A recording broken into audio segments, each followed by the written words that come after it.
जय श्री कृष्ण दोस्तों स्वागत है आपके इस नए लेक्चर में इनकम टैक्स के। दोस्तों आज के लेक्चर में जो हमारी कवरेज रहने वाली है, जो हमारा सबसे पहला टॉपिक रहने वाला है वो ये कि कैसे सर टैक्स कंप्यूट करें। तो दोस्तों टैक्स कंप्यूट करने के लिए सबसे पहले हमें इनकम कंप्यूट करना होगा, और वो शायद पहले के लेक्चर्स में भी हम देख चुके हैं कि 5 हेड की इनकम होती है बेसिकली इनकम टैक्स में। उन पाँचों हेड की इनकम को कंप्यूट करके एक जगह लिख देंगे, और वो जो एक जगह लिख देंगे तो टोटल इनकम आ जाएगी, जिसको बोलते हैं ग्रॉस टोटल इनकम। फिर उसमें से कुछ डिडक्शंस दे दी जाती हैं, जैसे कि अगर मैं 5 हेड की बात करूँ तो आपको याद भी हो गया होगा, फिर भी हम रिवाइज कर लेते हैं। जैसे कि सैलरी हेड की इनकम है, या फिर इनकम फ्रॉम हाउस प्रॉपर्टी है, income from profit and gains from business और प्रोफेशन है, इनकम फ्रॉम अदर सोर्स है। तो ये सारे जो, और कैपिटल गेन है, तो ये जो 5 हेड की इनकम है इनको हम टोटल करते हैं, उसमें से फिर लेस कर देते हैं डिडक्शन। जैसे कि एटीसी में या एटीडी में जो डिडक्शंस होती हैं कि आप यहाँ इन्वेस्टमेंट कर देते हैं, यहाँ पैसा लगा देते हैं, तो आपको इस पर डिडक्शन मिल जाएगी, आपको छूट मिल जाएगी, इस पे आपको टैक्स देने की ज़रूरत नहीं, या फिर आपकी इनकम से कम कर दिया जाएगा। दोस्तों इनकम को कम करना मतलब टैक्स को कम करना हो गया, क्योंकि टैक्स की लायबिलिटी आपकी कम हो जाएगी। जितनी ही ज़्यादा इनकम आपकी ज़्यादा होगी उतनी ज़्यादा आपकी टैक्स लायबिलिटी ज़्यादा होगी। तो हर कोई चाहेगा कि भी कुछ ऐसा भी करें कि हमारी इनकम ही कम हो जाए, और अगर इनकम कम हो जाए तो टैक्स लायबिलिटी ऑटोमेटिकली कम हो जाएगी, इसीलिए डिडक्शंस मिल जाते हैं। फिर डिडक्शंस के बाद जो नेट आएगा वो हमारी होती है टोटल इनकम, उस पे हमें टैक्स कंप्यूट करना होता है। तो अब सवाल ये उठता है कि सर टैक्स का क्या सिर्फ एक फ़िक्स रेट है कि उस पे हम रेट टैक्स कंप्यूट कर दें? तो दोस्तों ऐसा नहीं है, टैक्स के लिए अलग अलग रेट भी हैं। कुछ स्पेशल रेट दिए गए हैं कि इस वाले ट्रांजैक्शन पे तो यही रेट लगना है। तो सबसे पहले हमें स्पेशल वाले रेट जो जिस इनकम पे स्पेशल रेट लगना है, तो सबसे पहले टैक्स हम उसी पे कर देंगे कि ये स्पेशल इनकम है जिसमें कोई डिडक्शन नहीं मिलती है, मतलब ग्रॉस टोटल इनकम के बाद जो डिडक्शन है कुछ नहीं मिलती, बस इस पे स्पेशल रेट से टैक्स कर देंगे। और जो रिमेनिंग बच जाती है उस पे फिर हम और एग्जेम्पशन दे देते हैं, अगर कोई एग्जेम्पशन अवेलेबल है, जैसे कि स्लैब रेट की एग्जेम्पशंस मिलती है। तो अब हमारा जब ये एक बार समझ लेंगे कि कैसे इसका स्ट्रक्चर रहने वाला है टोटल इनकम और फिर टैक्स कंप्यूटेशन का, तो नेक्स्ट हमारा टॉपिक यही रहेगा कि सर स्लैब क्या है।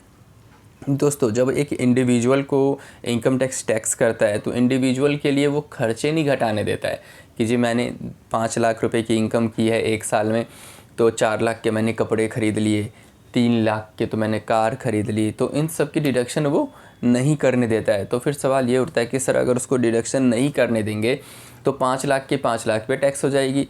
तो ऐसे तो ज़रूरी थोड़ी ना कि वो सारा का सारा उसने अपने पास ही रख लिया, उसके खर्चे तो असलियत में होते ही हैं। तो दोस्तों उनके लिए ये बोल दिया गया कि ठीक है मान लेते हैं, तो तुम्हें एक काम करते हैं, एक बेसिक एग्जम्पशन दे देते हैं।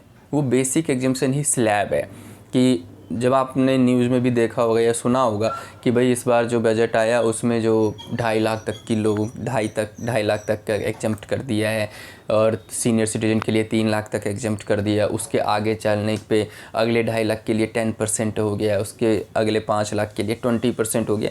तो ये सब जो एक रेट डिफ़ाइन कर दिया है अलग अलग कैटेगरी के लोगों के लिए, उसी को स्लैब बोलते हैं। मतलब कोई 10 लाख रुपए कमा रहा है तो उसको अगर हम एक ओवरव्यू अगर मैं दूं और इन जनरल बातें करूं, तो 10 लाख में से 2.5 लाख पे कोई टैक्स नहीं, अगले 2.5 लाख पे 10% या 5%, फिर अगले 5 लाख पे 10%, इस टाइप से, या 20%, इस तरीके से टैक्स डिफाइन हो गया है। तो उनको ये बोल दिया कि तुम्हें मान लेंगे कि तुम्हारी इतनी छूट हो गई है। और सेकंड चीज़ ये भी है कि जैसे हाउस रेंट अलाउंसेज हैं, उसकी भी डिडक्शन मिल जाती है कि आप अगर रेंट पे कर रहे हैं, आपको सैलरी मिल रही है, और सैलरी में अगर रेंट का कंपोनेंट भी है कि भाई रहने के लिए भी आपको पैसा दिया जा रहा है, तो उसकी भी डिडक्शन मिल जाती है। तो ऐसे करके हम ये भी देखेंगे कि स्लैब क्या है, अलग अलग केसेज में स्लैब क्या है, क्या कंपनी के केस में भी स्लैब मिलता है या फिर इंडिविजुअल के केस में। दोस्तों इंडिविजुअल में कौन कौन से लोग आ जाएंगे, एक इंडिविजुअल में भी उन्होंने डिवाइड कर दिया है कि लेस देन 60 ईयर ओल्ड, जैसे मैं आप, फिर उसके बाद 60 प्लस वाले लोग, फिर 80 प्लस वाले लोग। 60 प्लस वाले लोग को सीनियर सिटीजन कहा जाता है, 80 प्लस वाले लोगों को मोस्ट सीनियर से ऊपर सीनियर सिटीजन कहा जाता है। तो जैसे जैसे एज बढ़ती जाएगी, जैसे उनका स्लैब का भी जो एग्जम्पशन है वो बढ़ता जाएगा। जैसे इन जनरल 2.5 लाख तक कोई टैक्स नहीं है, उनके लिए 3 लाख तक कोई टैक्स नहीं है, उनके लिए 5 लाख तक कोई टैक्स नहीं है। इस टाइप से उन्होंने स्लैब डिफ़ाइन कर दिया है। फिर उसके बाद अलग अलग स्लैब के लिए अलग अलग रेट डिफ़ाइन कर दिए हैं कि 5 से 10 की कैटेगरी में इतना रेट, फिर 10 से ज़्यादा की इनकम में इतना रेट, 15 से ज़्यादा की इनकम में इतना रेट, वो हम कवर कर लेंगे अपनी बुक से। सर तो कंपनी के केस में भी ऐसे ही स्लैब है कि कंपनी अगर 50 लाख कमाती है तो उसको 2.5 लाख तक छूट हो जाएगी? दोस्तों वहाँ नहीं है, क्योंकि कंपनी को हर एक छोटे छोटे खर्चे भी घटाने का राइट है। तो कंपनी को ये इस टाइप से फ्लैट डिडक्शन नहीं है, कोई इस तरीके से स्लैब नहीं है। उनको अगर उनका नेट प्रॉफिट मतलब इनकम माइनस एक्सपेंस होने के बाद अगर 1000 भी अगर प्रॉफिट हुआ है तो उस पर उनको फ्लैट रेट से टैक्स देना पड़ेगा, चाहे वो 30% है, फॉरेन कंपनी के केस में 40% है, तो वहाँ पे फ्लैट है, क्योंकि उनको डिडक्शन घटाने का राइट है, इसलिए उनके लिए स्लैब नहीं है। इंडिविजुअल लोगों को डिडक्शन घटाने का मतलब खर्चे घटाने का राइट नहीं है, इसलिए उनके लिए स्लैब दे दिया। तो अब हमारे चैप्टर का ये लास्ट टॉपिक है कि अब कंप्यूटेशन देख लेना, उसका फॉर्मेट देख लेना, फिर उसके बाद अपने स्लैब रेट्स को पढ़ लेना। राउंडिंग ऑफ कर देते हैं कि भाई मल्टीपल ऑफ 10, मतलब टैक्स अगर आपका 10,555 आया है तो ये 10,560 हो जाएगा, क्योंकि 5 से ज़्यादा है तो राउंड ऑफ कर देंगे 10 के मल्टीपल में। ये सब पहले भी पढ़ चुके हैं, फिर भी एक बार और रिकॉल कर लेंगे और इस चैप्टर को फिनिश करेंगे। तो यही सारे टॉपिक आज हम अपने बुक से कवर करने जा रहे हैं और उम्मीद करते हैं कि आपको बहुत अच्छे तरीके से समझ में आएगा। मिलते हैं बुक में। तो दोस्तों ये देख रहे हैं हम अपनी बुक से कि कैसे कंप्यूटेशन करेंगे। तो computation of tax liability of N assessee, तो यहाँ पे जैसे इन्होंने असेसमेंट ईयर मेंशन किया है, तो असेसमेंट ईयर का मतलब क्या होता है? वो ईयर जिसमें हम टैक्स कंप्यूट करते हैं। तो अगर असेसमेंट ईयर 2018-19 लिखा है तो इनका जो फाइनेंशियल ईयर या फिर प्रीवियस ईयर है वो 2017-18 कहलाएगा। तो इन्होंने क्या किया, सबसे पहले इन्होंने टोटल इनकम कंप्यूट कर लिया है। अब उस पर टैक्स कैसे करें? Income taxable at special rate, जिस इनकम पे स्पेशल रेट से टैक्स है या स्पेशल रेट हम पढ़ेंगे उस पे सबसे पहले टैक्स कर दो। फिर बी है income taxable at normal rate, तो जो income taxable at normal rate है वो निकल जाएगा। ये मतलब ये जो स्पेशल रेट से जो टैक्स होने वाले हैं इनकम उसको अलग लिख दो, नॉर्मल रेट से जो टैक्स होने वाली इनकम है उसको अलग लिख दो। फिर ये टोटल आ जाएगा income tax on net taxable income. फिर दोस्तों ये रिबेट मिल जाता है 87A, ये हम पढ़ेंगे। 87A में अगर कोई रिबेट एप्लीकेबल है तो वो रिबेट दे देंगे, लेस कर देंगे। और फिर ये ऐड करना पड़ेगा टैक्स सरचार्ज, अगर सरचार्ज एप्लीकेबल है तो हम सरचार्ज भी पढ़ेंगे। और फिर ये आ जाएगा एजुकेशन सेस और सेकेंडरी हायर एजुकेशन सेस। ये एजुकेशन सेस है जो बच्चे 10वीं तक की एजुकेशन प्रोवाइड करने के लिए 2% आपके टैक्स पे ले लेते हैं ये लोग, और 1% ले लेते हैं 12वीं तक के बच्चों को पढ़ाने के लिए। तो ये तरीके से 2% ये हो गया, 1% ये हो गया, ये सब टैक्स पे कैलकुलेट होता है। 2% टैक्स का 1%, और ये हेल्थ सेस है 1%। ये कि आपके हेल्थ इंफ्रास्ट्रक्चर को स्ट्रॉन्ग करना है तो टैक्स का 1% और दे दीजिए। तो क्योंकि ये देश जो है वो टैक्स से ही तो चल रहा है, या फिर टैक्स की इनकम जो गवर्नमेंट की हो रही है, तो ये टोटल आ जाएगा। ये क्या आ जाएगा? Total tax. फिर उसके बाद है लेस रिलीफ अंडर सेक्शन 89। अगर 89 में कुछ आपको रिलीफ दिया जा रहा है, हमने 2 सेक्शन देखे, 87A में रिबेट और 89 में रिलीफ, ये देख लेंगे बाद में कब और कैसे एप्लीकेबल है। तो ये रिलीफ दे देंगे, फिर ये आ जाएगी टैक्स लायबिलिटी। अगर आपके ऊपर कोई इंटरेस्ट या पेनल्टी है तो वो भी ऐड कर देंगे, ऐड इंटरेस्ट एंड पेनल्टी, और लेस कर देंगे प्रीपेड टैक्सेस, मतलब कि कुछ पहले ही आपने टैक्स दिया हुआ है, कोई एडवांस टैक्स दे दिया, सेल्फ असेसमेंट टैक्स दे दिया, TDS आपका किसी ने काट लिया तो ऑलरेडी आपका टैक्स ऑलरेडी कट चुका है, TCS है, मैट क्रेडिट है, तो ये है प्रीपेड टैक्सेस, ये लेस कर देंगे तो आ जाएगा आपका ये टैक्स पेबल। ये है पूरे तरीके से टैक्स की कंप्यूटेशन। मतलब एक बार अगर आपने इनकम कंप्यूट कर ली तो उस इनकम में जो स्पेशल इनकम है उस पर स्पेशल रेट, जो नॉर्मल इनकम है उस पर नॉर्मल रेट लगा देंगे। फिर रिबेट दे देंगे, अगर रिबेट एप्लीकेबल है तो सरचार्ज लगा देंगे, अगर सरचार्ज एप्लीकेबल है तो एजुकेशन सेस टैक्स का लगेगा, secondary higher education cess tax का लगेगा, और सरचार्ज भी टैक्स पे ही लगता है, हेल्थ सेस भी टैक्स पे लग जाएगा। फिर रिलीफ दे देंगे और फिर इंटरेस्ट पेनल्टी या फिर एडवांस पे कोई टैक्सेस पे है तो उसकी पेमेंट हो जाएगी। ये टोटल आ जाएगा आपका टैक्स पेबल। ये जस्ट एक ओवरव्यू है, क्योंकि अभी तो इन सबको सीखना है कि कैसे समझेंगे ये स्पेशल इनकम है, ये स्पेशल रेट है, ये नॉर्मल इनकम है, ये नॉर्मल रेट है, कैसे कंप्यूट करेंगे ये एजुकेशन सेस सरचार्ज। ठीक है, तो अब हम आगे बढ़ते हैं। अब जो हमारा नेक्स्ट टॉपिक है 1.9, ये वही चीज़ है कि टैक्स रेट क्या रहने वाले हैं, रिबेट क्या है, सरचार्ज क्या है, and cess for the assessment year 2021। अगर असेसमेंट ईयर 2021 की बात हो रही है, इसका मतलब इसका जो प्रीवियस ईयर है वो क्या है, 1920 है। तो इस पर फाइनेंस एक्ट कौन सा एप्लीकेबल होगा, 2020। तो अब हम देख लेते हैं situation tax rate for individual, किसके लिए देख रहे हैं, इंडिविजुअल के लिए, और आपके सिलेबस में भी क्या है, इंडिविजुअल है। तो मैंने देखा कि मैंने आपको बताया था कि इंडिविजुअल को भी कैटेगराइज किया हुआ है इन्होंने। तो situation 1, for a resident senior citizen who is 60 years or more at any time during the relevant previous year 1920 but less than 80 years on the last day of the relevant previous year 1920। 60 साल से ज़्यादा और 80 साल से कम के लिए लोगों के लिए ये है। 3 लाख तक कोई टैक्स नहीं देना चाहिए आपको।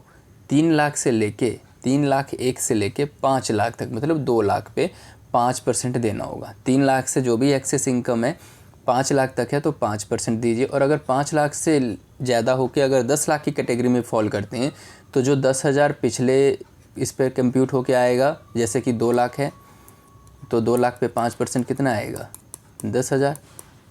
तो वही चीज़ इन्होंने लिख दी है कि 10,000 plus 20% of income exceeding 5 lakh. 5 lakh से एक्सेस जो भी है उसका 20%। फिर अगर 10 लाख से भी ऊपर है तो 10,000 इस वाले कैटेगरी में बन जाएगा टैक्स। और यहाँ पे 5 लाख है तो 5 लाख का 20% कितना हो जाएगा, 1 लाख। तो 1 लाख ये और 10,000 ये, तो 1,10,000 plus 30% of income exceeding 10 lakh. तो ये इनका स्लैब है, मतलब 3 लाख तक कोई टैक्स नहीं। 3 लाख से 5, मान लीजिए कि 4 लाख है तो 1 लाख हो गया, तो इस 1 लाख पे 5% दे दीजिए। फिर अगर चलते हैं कि नहीं 5 लाख से 10 लाख में, मान लेते हैं 8 लाख इनकम है तो 3 से 3 तक तो जीरो है, 3 से 5 में 5% निकल जाएगा जो कि 10% आएगा। और जो 3 लाख बच गए 5 से ऊपर मतलब 8 लाख, उन 3 लाख पे 20% कंप्यूट हो जाएगा। और अगर नहीं 10 लाख से ऊपर है तो 1,10,000 तो पिछले से कंप्यूट होके आ जाएगा, प्लस 30% उस पर लगा देंगे। तो दोस्तों ये है सीनियर सिटीजन के लिए। ये किसके लिए, सीनियर सिटीजन के लिए। अब सिचुएशन 2 देखिए, for a resident super senior citizen, मतलब सुपर सीनियर सिटीजन कौन होते हैं, जो हु इज़ 80 ईयर्स और मोर, 80 ईयर्स और more at any time during the relevant previous year, जो 80 वर्ष से ज़्यादा हैं किसी भी समय में 19-20 के। तो इसमें क्या 5 लाख तक नील है, 5 लाख तक इनको टैक्स देना ही नहीं है। और इनके लिए वो दूसरा जो है ना 3 से 5 वाला वो है ही नहीं, सीधे 5 लाख तक नील है। 5 लाख से 10 लाख के बीच अगर है तो 20% दे दीजिए 5 से ऊपर वालों पे। और अगर 10 से ऊपर है तो 1 लाख प्लस 30%। 1,10,000 इसलिए नहीं हो रहा क्योंकि 10,000 वाला तो स्लैब यहाँ है ही नहीं, टैक्स आएगा ही नहीं। तो इसलिए 5 से 10 के बीच में 5 लाख पे 20% कितना आएगा, 1 लाख। तो 1 लाख इन्होंने कर दिया। अब 10 से ऊपर देख लो, अगर 15 लाख है तो 5 लाख पे 30% दे दो, तो 1 lakh plus 30% of income exceeding ₹10 lakh. तो ये हो जाएगी रेजिडेंट सुपर सीनियर सिटीजन के लिए। अब चलते हैं नेक्स्ट पेज पे। अब दोस्तों सिचुएशन 3 है फॉर एनी अदर रेजिडेंट। अब कौन कौन से लोग बच गए, 60 साल वाले से ज़्यादा वालों को हमने कवर कर लिया, 80 साल से ज़्यादा वालों को कवर कर लिया, तो अब 60 साल से नीचे वाले बच गए। For any other resident individual, यहाँ पे फॉरेनर की बात नहीं हो रही है, जो इंडिया का रेजिडेंट है वो भी इंडिविजुअल है, कंपनी वंपनी नहीं। For any other resident individual, इसमें चाहे लेडीज़ और जेंट्स या फिर मतलब लेडीज़ और बॉय और गर्ल में कोई डिफरेंस नहीं है, सेम माने गए। For any other resident individual who is less than 60 years of age at any time during the relevant previous year 1920 और any non resident individual.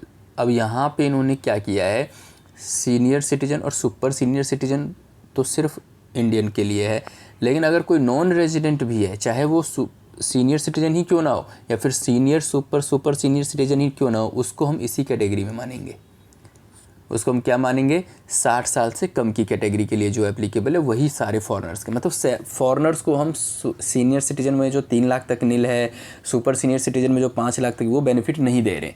Foreigner किसी भी एज का हो उसके लिए ये वाला स्लैब रहेगा जो इंडिया में 60 से नीचे वालों के लिए। 2.5 लाख तक नील है, 2.5 लाख से लेके 5 लाख तक में 5%, और 5 लाख से लेके 10 लाख के बीच में 12,500 जो इस पे कंप्यूट हो जाएगा 2.5 लाख पे प्लस 20%, और अगर 10 लाख से ऊपर है तो 1,12,500 प्लस 30%। इस पर हम 1-2 क्वेश्चन बनाएंगे तो प्रैक्टिस करेंगे तो समझ में आ जाएगा। आप कीजिएगा, किसी भी पर्सन का अगर 60 साल से नीचे है, 15 लाख अगर उसकी इनकम है तो 15 लाख पे कंप्यूट करना है। तो कैसे करेंगे, 15 लाख में तो पहले 2.5 लाख तक क्या हो जाएगा, नील। फिर अब बच गया कितना, 2.5 से 5 के बीच में 2.5 लाख बच गए। 2.5 लाख पे कितना हो जाएगा, 5%, वो कितना आ जाएगा 12,500। तो अब ये 2.5 लाख और 2.5 लाख तो 5 लाख कवर हो गया है। अब अगले फिर भी 10 लाख बच गए, फिर अगले 5 से देखिए 10 के बीच में कितना हो जाएगा, 12,500, तो ये यहाँ आ गया प्लस 20%, तो 5 लाख पे 20% कितना हो जाएगा, 1 लाख। तो 1 लाख और 12,500, अब भी इसके पास 2.5, 5 और 5, 10, फिर भी 5 लाख एक्सेस बच गया है। फिर 5 लाख का कितना हो जाएगा, 30%, कितना हो जाएगा, 1,50%, 1,50,000, तो 12,500, 1 लाख और 1,50,000, इन सबको ऐड कर दीजिए, आ जाएगा इसका टैक्स। तो ये हमने देखा इंडिविजुअल के केस में।